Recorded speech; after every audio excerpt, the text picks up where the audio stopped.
Darling, it's June 2nd, and we are just 45 days away from Barbault's basket. Andre Barbault was a French astrologer who accurately predicted the fall of the USSR and the 2020 global pandemic. His final prediction, however, is one that is very auspicious and hopeful. So Barbault noticed the four outer planets, Jupiter, Uranus, Neptune, and Pluto, would form a cradle formation across the sky in a series of angles that are helpful, sextiles, trines, and one opposition, and that each planet would be at 4 degrees of their respective signs, 4 being the universal number for security and stability. In contrast to when the outer planets are all clustered together like they were in 2020 and we had the pandemic, this formation is spread across the sky and creating a basin or a cradle or a basket. Now, this is a hopeful, helpful transit, and we need it right now because the world is a mess. We are in peril and things are falling apart. So it begs the question, what's going to happen between now and July 19th that's going to change the trajectory of where we're headed? So it got me to thinking, and I took the liberty of noting every transit between now and July 15th that may be important to our journey towards Barbault's basket. Tomorrow, June 3rd, Mercury will square Neptune. This is when a haze will descend upon the world, and it might be beautiful and dreamy unless you have something really specific planned that will require you to be sharp. Hopefully you can reschedule that. June 9th, the gold star day. This is the day that Venus and Jupiter conjoin in Cancer. This is very auspicious. It's dreamy, it's harmonious. It's a time for laying the foundation and planting seeds for what we want to see in the future. There's also a Mercury square Saturn that day, so we may actually feel some limitations in our communication and processing. This is June 9th. On June 12th, we have Uranus at the bending of the nodes. This is big because Uranus is the disruptor. It's the planet of surprise and liberation, whether we're ready for it or not. And it's going to be accessing the nodes, which is our karma. It's going to be helping shift our trajectory, our patterns, our course in our soul journeys. This is big because it can be painful when Uranus comes in and says, no, you're going the wrong way. But this is happening on June 12th, and we may feel it leading up to that. On June 17th, Venus opposes Pluto. Now, this transit usually hurts a little because it's our feelings, it's our heart. It's Pluto, which is fear and power. There's some kind of power struggle between what we love and what we want to retain our power in. And it's about us facing our fears about giving up our power for love. June 19th, Chiron enters Taurus, and this is big.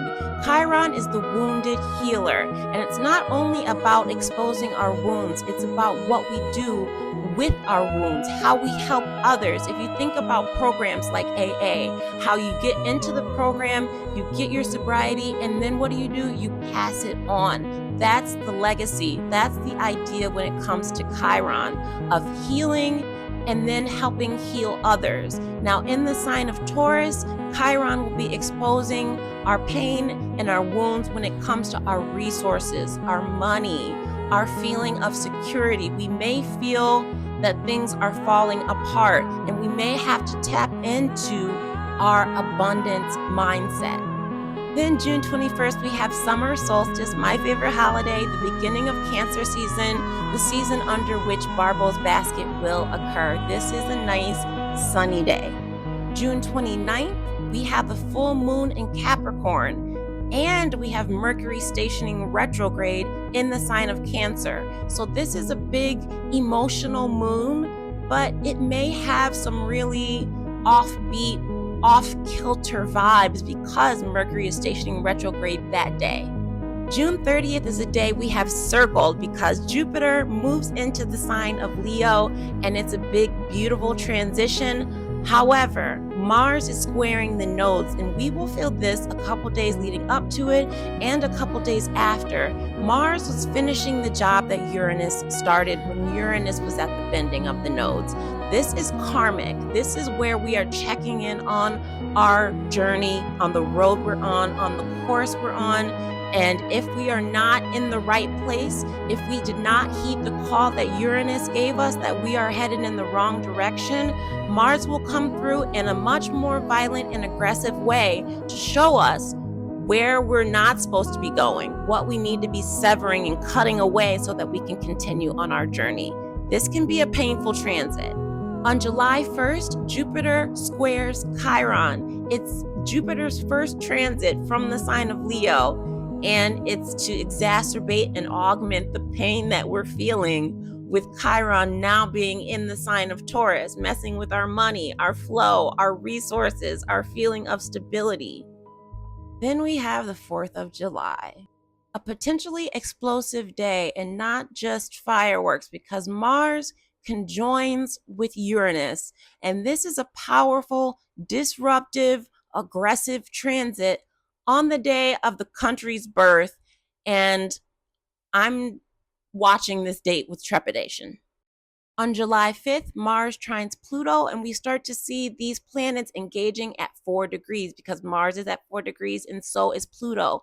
This transit shows some synthesis between the mind and the soul. Whatever's been happening leading up to this, we start to get some clarity of mind and some alignment with what our soul is feeling and what our mind is thinking about where we're headed. On July 6th, the Sun squares Saturn, and this is a big no today on whatever it was that you were thinking you were going to do or start. It's a no. July 12th, we get Mercury retrograde Cazimi, which is where we get some crystal clarity in where we are. It's a time when Mercury is kind of off kilter because it's retrograde, but when it goes Cazimi with the sun, it is highlighted, it is illuminated, and we're able to see clearly where we are, where we're coming from. We can get our bearings and figure out where to go from there. This is a helpful transit. On July 13, Venus squares Uranus. Now, this is a transit where you have matters of the heart and you have sudden changes. This is where I see a lot of changes of heart happen under these transits, where you change your mind. Suddenly, what you thought you wanted, you don't want anymore. Suddenly, you want something different. Suddenly, you feel the need to pivot for the sake of liberation. July 14th, we have a beautiful new moon in Cancer, and I believe this is the beginning of the beginning.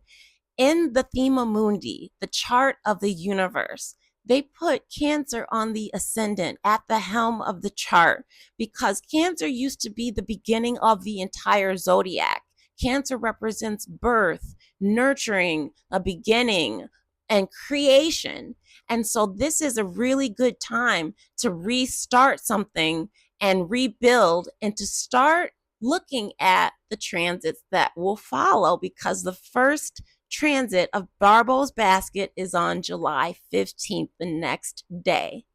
We'll make it, my darlings. On the other side of these transits is great transformation, and we will hopefully be ready for this new world order to do our part in this new world of safety and security. And hopefully we will have transformed and done the changing that we need to do to continue on a path that is globally more safe, globally more secure, and individually more harmonious to our individual soul journey.